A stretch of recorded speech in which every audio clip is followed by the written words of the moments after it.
As Forças Armadas não existem para governar, muito menos para atrapalhar os governos de plantão. Ao contrário, eles existem para servir ao país, à cidadania, à soberania popular, garantir a nação na sua expressão plena, que pertence a todos os cidadãos brasileiros. E, lamentavelmente, essas funções têm sido deturpadas.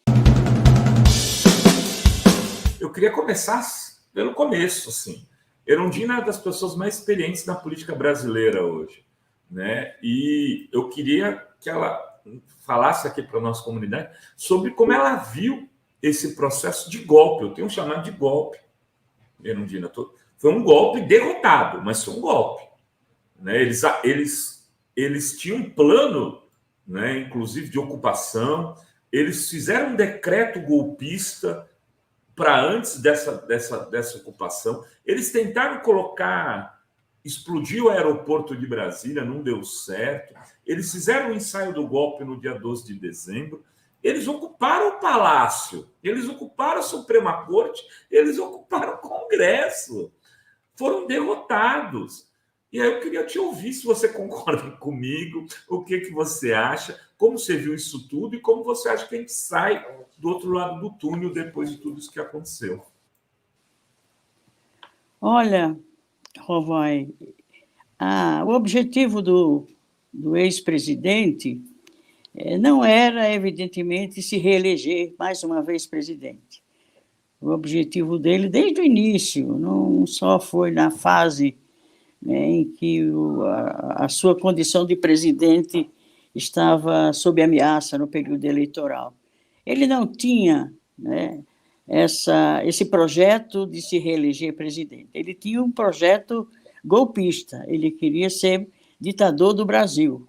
E ele tramou essa intenção durante todo o seu governo, né, ferindo profundamente as instituições, a própria Constituição Federal, e isso se acirrou durante o período de campanha eleitoral e fez com que ele fortalecesse os golpistas. A sua base de guerra golpista foi uma das intenções dele, de seus interesses durante todo esse período.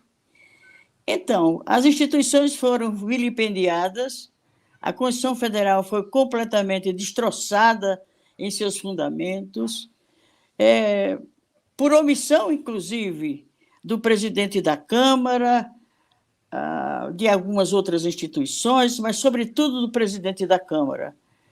Mesmo anterior, o Rodrigo Maia, que tinha na sua gaveta mais de uma centena de pedidos de impeachment. E, no entanto, isso não ocorreu. Ele não levou em consideração as iniciativas da sociedade civil em relação a isso, e o fato é que a concessão, a conivência, a omissão, o descuido com a democracia, com as instituições democráticas do país, né, acelerou todo esse plano e eles ficaram, né, assustados com o resultado eleitoral, apesar de ter sido um resultado estreito, mas tirou o mal maior, que era aquele que ocupava o poder da República, sem nenhuma condição pessoal, sem nenhuma condição política, mas inspirado tão e somente de construir as condições de um golpe militar, inclusive, porque ele se aproximou muito das Forças Armadas e as Forças Armadas se juntaram muito a ele, essa é a verdade. O governo está cheio de militares da ativa, generais. Então, isso tudo contribuiu para que se chegasse às eleições numa situação de absoluta insegurança. Então, se não fosse o prestígio, a liderança, o carisma e a popularidade do Lula, dificilmente teríamos nos livrado desse grande mal, que se somou a tantos outros males que enfrentamos, eu pessoalmente, com a minha idade, enfrentei, né, o golpe militar de 64, fui perseguida por ele, tive que sair do Nordeste para vir para São Paulo por perseguição política, e isso não fui só eu, foram milhares de brasileiros, muitos perderam a vida, passaram por torturas, enfim, tudo aquilo que é desumano, que é antidemocrático, é golpista, foi experimentado e foi usado durante esses 4 anos de governo. E tanto é verdade, Rovai, que no dia seguinte às eleições, apesar das estreitas o estreito resultado, o ambiente era outro, o ambiente da sociedade era um ambiente mais leve, era um ambiente mais tranquilo, era um ambiente menos doentio, porque se percebia nas pessoas, né, um medo contido, né, tudo parecia um risco, uma ameaça, e isso terminou no dia seguinte das eleições com a vitória do Lula. Mas não significou que a tragédia terminasse ali, muito pelo contrário, eles forjaram muito cedo a hipótese do golpe, ao ponto do ex-presidente, eu não gosto de falar no nome dele, eu acho que a gente tem que evitar, inclusive, né, falar de período bolsonarista, tem que tirar isso, né, do nosso dicionário, do nosso cotidiano, da nossa vida, porque foi algo tão cruel para a vida do nosso povo, para o país, que realmente não vale a pena guardar isso na memória, temos que anular, apagar tudo isso e retomar o curso da construção de um país soberano, de um país democrático, de um país justo, de um país que busca a justiça. Não estou dizendo que seja um país justo, mas que forças democráticas que vivem exatamente para construir a democracia, para construir a civilização, para construir a igualdade, que existimos nesse país e em qualquer outro país. Então, nesse sentido, foi uma vitória que nos aliviou profundamente, mas agora temos pela frente o enfrentamento dos golpes, as tentativas de golpe, que já vínhamos fazendo antes, inclusive, das eleições, o 7 de setembro, e os outros feriados, as outras comemorações de 7 de setembro, era sempre uma ameaça de golpe. Então, esse período, espero que tenha terminado, mas para isso é necessário não só uma ação enérgica de governo, mas também a presença da sociedade civil organizada para sustentar esse governo, para lhe dar força política, para que ele não fique à mercê de um Congresso que não mudou muito depois das eleições. E os acordos, as negociatas, tentam acontecer de novo porque eles querem se manter no poder. E o Legislativo, lamentavelmente, não se renovou em nada, muito pelo contrário. Eu tenho 7 mandatos, agora é o último, e posso lhes testemunhar que a cada legislatura é pior o resultado que se obtém nas eleições e, consequentemente, no funcionamento do Congresso, no funcionamento do Legislativo e no funcionamento do país. Essa é a grande verdade. Pois bem, nós estamos aqui com um compromisso firme de não retrocedermos em 1 milímetro tudo aquilo que se fez de perverso, de cruel, ao ponto de chegarmos à tragédia dos Yanomamis, que nos deixou arrasados. Eu não consegui mais dormir tranquila depois que eu vi aquela tragédia humana acontecer num país tão rico, num país tão poderoso e num país que tenta acabar com uma comunidade humana, iluminar um dos originários do povo brasileiro. É isso, Novais, estamos aqui, conscientes da nossa responsabilidade e muito determinada a trabalhar com o povo para que o poder popular se exercite e para que esse povo se perceba como poder, porque sem ele ficarmos apenas à mercê das instituições, mesmo as instituições resultado de um processo democrático, é limitado naquilo que a gente precisa mudar em nosso país. Muito bem. Dri.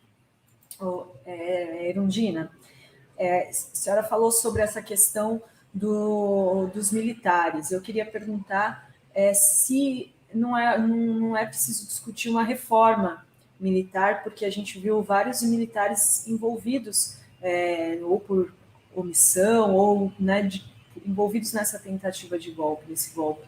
Como lidar com essa discussão agora, nesse momento? É verdade que as Forças Armadas não se expressam da sua totalidade no comportamento golpista desses militares, que não são poucos, não, e pior, são de alto escalão, né, da hierarquia militar. Mas, certamente, é o nível de politização do nosso povo que vai colocar para esse povo que é originário do poder. Quem tem o poder sequer somos nós que fomos eleitos para exercer a representação política em algum nível do Estado brasileiro. Não, o poder originário é o povo, através de sua decisão soberana de voto. E também o exercício do poder deve se fazer em seu nome e junto com esse povo.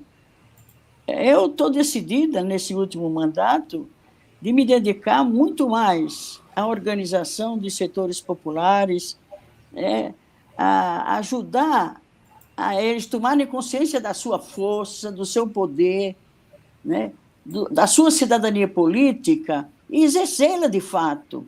Porque, apesar da Constituição, né, ter criado o mecanismo de democracia direta, democracia participativa, plebiscito, referendo, projeto de lei de iniciativa popular, não se exercitam esses poderes, esse poder em nosso país, porque não se regulamentam esses mecanismos, né? Não faz com que a sociedade, a cidadania, se aproprie desse poder de decisão, porque sem ele a democracia fica manca.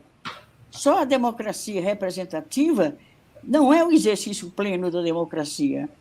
Uma democracia plena uma democracia plena à medida em que ela se exercita nas suas duas dimensões, que é a democracia direta, a democracia representativa e a democracia direta. E, lamentavelmente, no Brasil, isso não se exercita, mesmo nos marcos dessa democracia limitada que existe entre os países democráticos do mundo, inclusive, e particularmente no Brasil.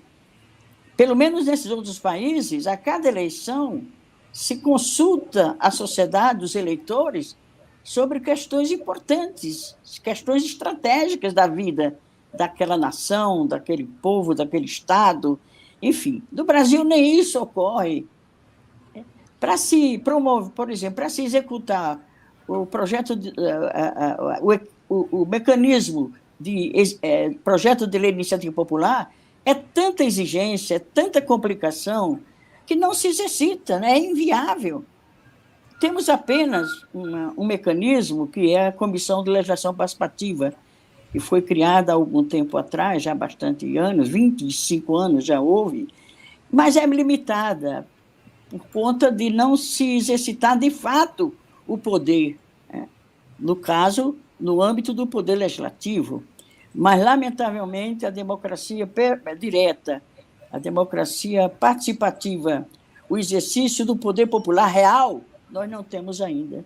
Então, o trabalho que temos de fazer, inclusive para que o povo entenda o papel das instituições. As Forças Armadas não existem para governar, muito menos para atrapalhar os governos de plantão, ao contrário, eles existem para servir ao país, à cidadania, à soberania popular, garantir a nação na sua expressão plena, que pertence a todos os cidadãos brasileiros. E, lamentavelmente, essas funções têm sido deturpadas, e os militares começam a fazer política, e fazer política da pior forma, se imiscuindo, né, nas instituições para as quais eles não foram criados, nem eles estão habilitados, nem eles estão autorizados pela sociedade civil de exercer a política.